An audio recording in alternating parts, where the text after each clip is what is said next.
Question number 17।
De Morgan's law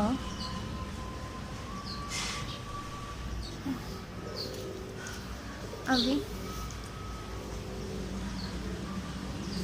हम देखेंगे हमारे पास अगर negation of a dot b है, जैसे हमारे पास क्वेश्चन में ए डॉट बी डिसजंक्ट सी है।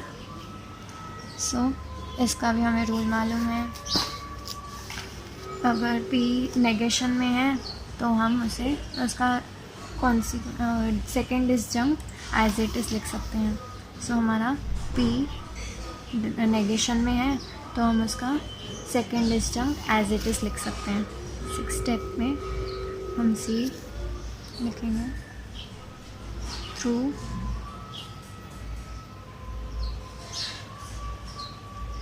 One five and through disjunctive syllogism. Okay, हमारे पास यहाँ पे सी आ गया। और हम उसे अगर डिसजंक्ट डी ऐड कर देंगे तो हमें ई डिराइव हो जाएगा। E is nothing but are कॉन्जिक्वेंट। सी और D 6th addition. 8th step में हमारे पास सी डिसजंक्ट डी आ गया तो हम इसे रिप्लेस करेंगे with E from 2, 8 and rule of modus पोनेंस।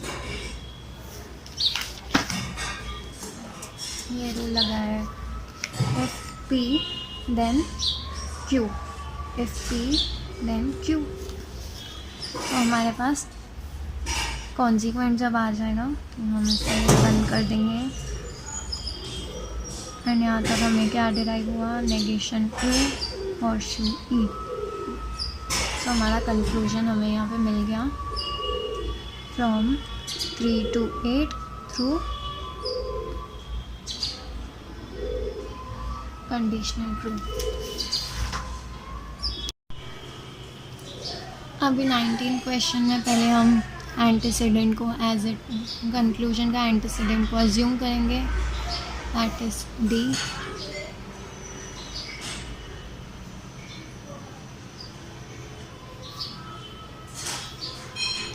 Okay, यहाँ पर एक ही हमारे पास गिवन में है ए डी हॉर्सशू ई। तो हमें पता है हमारे पास अगर डी हॉर्सशू ई है और हमारे पास अगर सेकेंड में एंटीसीडेंट का वेरिएबल है दैट इज डी, इसका मतलब है मॉडस पोनेंस का रूल हम लोग यहाँ पे अप्लाई करेंगे। डी हॉर्सशू ई, वैसे पी हॉर्सशू क्यू हमारे पास अगर एंटीसीडेंट है देन हम उसको रिप्लेस कर सकते हैं with the consequent. So third step में हम रिप्लेस करेंगे with the consequent 1 2 and mod exponents. Okay, फिर फोर्थ स्टेप में हम यहाँ पे सेकेंड और थर्ड को ज्वाइन करेंगे through conjunction D E. You know the rule of conjunction. अगर हमारे पास डी है तो हम उसमें ऐड कर सकते हैं through the sign of conjunction. So यहाँ पे हमने डी कंजंक्शन ई को ज्वाइन किया थ्रू 2 3 एंड कंजंक्शन। तो हमें डी के थ्रू डी कंजंक्शन ई मिल गया। हम इसे क्लोज करेंगे और कंक्लूजन एज इट इज़ लिख देंगे, क्योंकि हमें यहाँ तक ये डिराइव हुआ है from 2 to 4 and through conditional proof.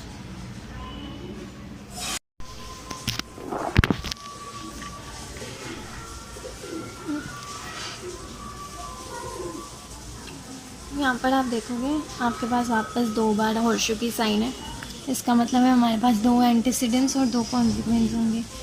तो हमारा फर्स्ट एंटीसीडेंट है P और कॉन्सिक्वेंट होगा R conjunction U horseshoe T। ये हमारा फर्स्ट कंजंक्शन। और सेकंड एंटीसीडेंट होगा हॉर्सशू के आगे वाली स्टेटमेंट, ये वाली, that is antecedent second. And horseshoe के बाद वाला जो स्टेटमेंट है उसे हम लेंगे consequent 2। Okay, so as usual. Okay, so हम पहले अजम्पशन लेंगे, that is first assumption is P।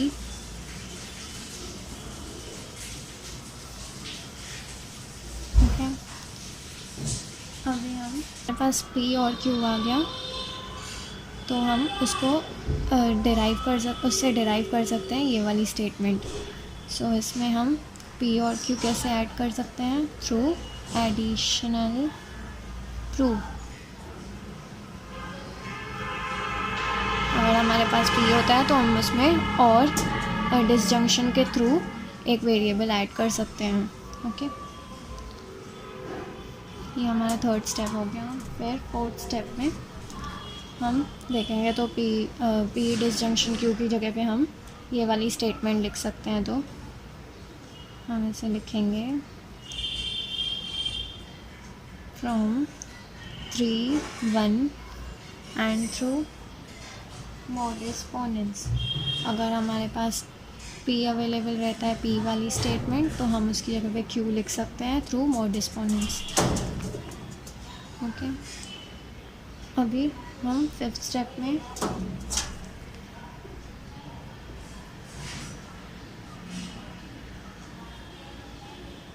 Second, अभी इसके आगे क्योंकि बहुत यहाँ पे हम सॉल्व कर सकते हैं लेकिन यहाँ पे बहुत बड़ा सम हो जाएगा, तो आप यहाँ से भी कंटिन्यू कर सकते हो, लेकिन मैं यहाँ पे पहले सेकेंड अजम्पशन ले रही हूँ, इससे हमारा सम थोड़ा शॉर्ट हो जाएगा। R.U हमारा सेकेंड अजम्पशन।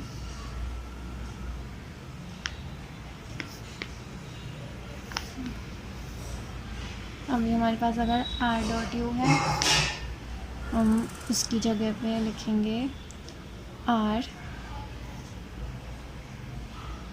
स्विफ्ट का हमने सिंप्लीफिकेशन किया।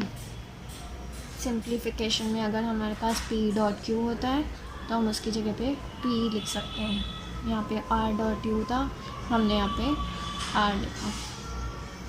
हमने यहाँ पे फिफ्थ का सिंप्लीफिकेशन जैसे ही किया तो आप देखोगे हमारे पास अगर ये हम यूज़ कर सकते हैं यहाँ पे, अगर हमारे पास डिसजंक्ट S आ गया तो हम उसकी जगह पे स्ट्रेट अवे T लिख सकते हैं। वो हमारा सेकेंड अजम्पशन सेकेंड कंजंक्शन था। सो हम इसमें ऐड करेंगे आर डिसजंक्ट एस। क्यों? क्योंकि सिक्स्थ का हमने इसमें एडिशनल प्रूफ यूज़ किया। ओके, अभी आर डिसजंक्ट एस की जगह पे हम रिप्लेस करेंगे टी, क्योंकि अगर हमारे पास एंटीसीडेंट होता है तो हम उसकी जगह पे कॉन्सिक्वेंट लिख सकते हैं। So from 1 7 and through models points. Okay, हम यहाँ पे जैसे ही टी मिल जाएगा तो हम देखेंगे हमारा सेकेंड वाला अजम्पशन, हमारे सेकेंड एंटीसीडेंट के थ्रू हमें कॉन्सिक्वेंट मिल गया सेकेंड वाला। सो अभी तक हमें जो डिराइव हुआ है that is from are dot you, हमें डिराइव हुआ है टी 5 8 थ्रू कंडीशनल प्रूफ। अब यहाँ पे वापस देखोगे, दिस इज़ नथिंग बट हमारा second consequent are dot u horseshoe T. इसका मतलब है हमें पी के थ्रू जो कॉन्सिक्वेंट निकालना था वो भी यहाँ पे हमें मिल गया। सॉरी, ये यहाँ तक जाएगा, ये 10th में। ओके,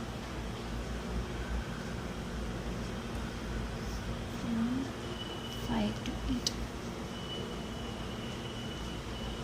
यहाँ पर हम लिखेंगे फ्रॉम पी से लेके r u, r dot u horseshoe t तक।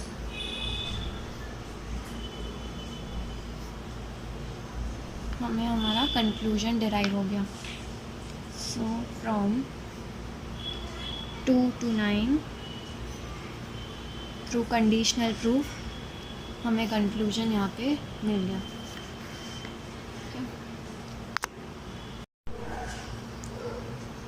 सो अभी क्वेश्चन नंबर 23, इसमें हमारा एंटीसीडेंट होगा ए डिसजंक्ट सी। सो हम अज्यूम करेंगे ए डिसजंक्ट सी को यहाँ पे हम एक एरो दे देंगे। ओके, अगर आपको एक रूल मालूम होगा, अगर आपके पास 4 वेरिएबल्स हैं और आपको अगर एंटीसीडेंट का एंटीसीडेंट साथ में है through the sign of disjunction, तो हम कॉन्सिक्वेंस को ज्वाइन कर सकते हैं through disjunction. This is the rule this is the rule of constructed dilemma. अगर ए हॉर्शू बी और सी हॉर्शू डी है और अगर एंटीसीडेंट्स का साथ में डिसजंक्शन के थ्रू हैं तो हम उसको रिप्लेस कर सकते हैं with consequence through the sign of disjunction. तो हमने यहाँ पे कॉन्सिक्वेंस को जॉइन किया है through the sign of disjunction. So हमने from 1 3 and rule of constructive dilemma B disjunct D derive किया। ओके, अभी आपको ये भी मालूम है कि अगर नेगेशन ऑफ एंटीसीडेंट होता है तो उसका और बीच में डिसजंक्शन की साइन है तो कॉन्सिक्वेंट एज इट इज़ लिखते हैं। From 2 4 and to the rule of disjunct syllogism, अगर हमारे पास एंटीसीडेंट का नेगेशन है तो कॉन्सिक्वेंट एज इट इज़ लिखते हैं। हमारे पास यहाँ पे एंटीसीडेंट का नेगेशन है तो हम कॉन्सिक्वेंट एज इट इज़ लिखेंगे और यहाँ पे इसे क्लोज कर देंगे बिकॉज हमें एंटीसीडेंट के थ्रू कॉन्सिक्वेंट डिराइव हुआ। हम कंक्लूजन में लिखेंगे from 3 to 5 through conditional proof. अभी क्वेश्चन नंबर 28, पहले क्वेश्चन एज इट इज़ लिखा है, फिर हम अजम्पशन लेंगे। यहाँ पर आप देखोगे वापस आपको 2 हॉर्सशू दिखेंगे, इसका मतलब हमारे पास 2 एंटीसीडेंट्स होंगे। पहला एंटीसीडेंट होगा हॉर्सशू के पहले हॉर्सशू के आगे वाला, और ये हॉर्सशू के बाद वाली स्टेटमेंट हमारी कॉन्सिक्वेंट होगी फर्स्ट। हमारा सेकेंड हॉर्सशू का साइन यहाँ पर है जी हॉर्सशू नेगेशन एम, तो ये हॉर्सशू के आगे वाली साइन स्टेटमेंट दैट इज़ जी, ये हमारा सेकेंड एंटीसीडेंट होगा, और हॉर्सशू के बाद वाली स्टेटमेंट जो है नेगेशन एम, ये हमारा सेकेंड कॉन्सिक्वेंट होगा। ओके, सो हम पहले फर्स्ट एंटीसीडेंट को अज्यूम करेंगे।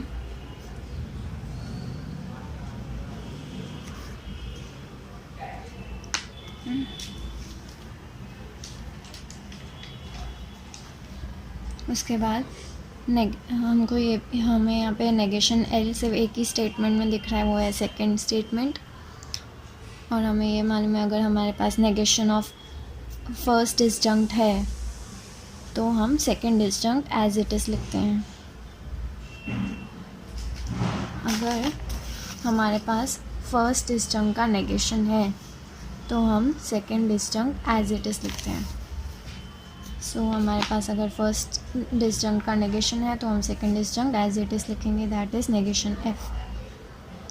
ये हमें डिराइव हुआ from 2, 4 and through rule of disjunct syllogism. Okay, यहाँ पे हमें नेगेशन ऑफ एफ मिला।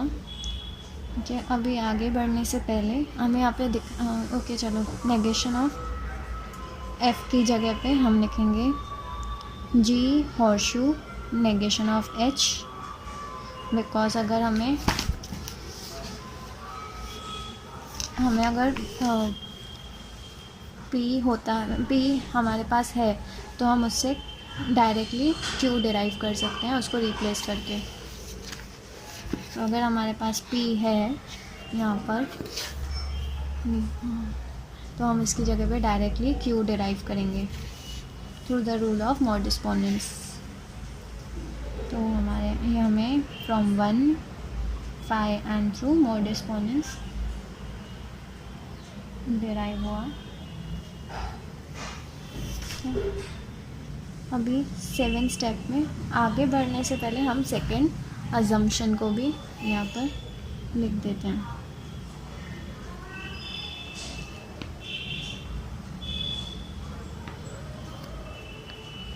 सो आप यहाँ पे देखोगे अगर आपके पास एंटीसीडेंट यहाँ पे अवेलेबल है तो आप इसका कॉन्सिक्वेंट एज इट इज़ लिख सकते हैं। अगर आपके पास एंटीसीडेंट है तो आप कॉन्सिक्वेंट लिख सकते हैं थ्रू मॉडिस्पोनेंस। एंटीसीडेंट के थ्रू नेगेशन ऑफ एच हमें मिला। Okay, from 6, 7 and through modus ponens. अभी जब हमारे पास नेगेशन एच आ गया है सो आप देखोगे हमारे पास थर्ड स्टेटमेंट में अगर नेगेशन एच है और डिसजंक्ट की साइन है, तो अगर हमारे पास नेगेशन ऑफ एच है और डिसजंक्ट की साइन है तो हम second disjunct as it is लिखेंगे। हमारा सेकेंड डिसजंक्ट यहाँ पे है नेगेशन एम।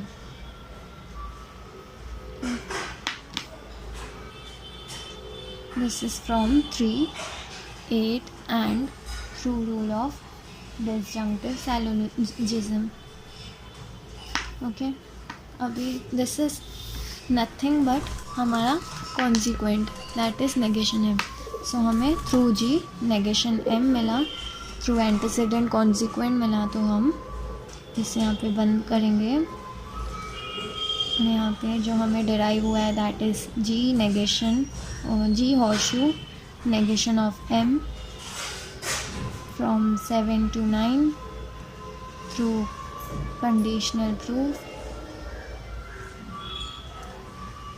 और अभी दिस इज़ नथिंग बट हमारा फर्स्ट कॉन्सिक्वेंट। सो हमें हमारे फर्स्ट एंटीसीडेंट के थ्रू हमें हमारा फर्स्ट कॉन्सिक्वेंट मिल गया। सो हम यहाँ पे इसे बंद कर देंगे। यहाँ पे कंक्लूजन स्टेटमेंट लिख देंगे। G horseshoe negation of M from 4 to 10 through conditional proof.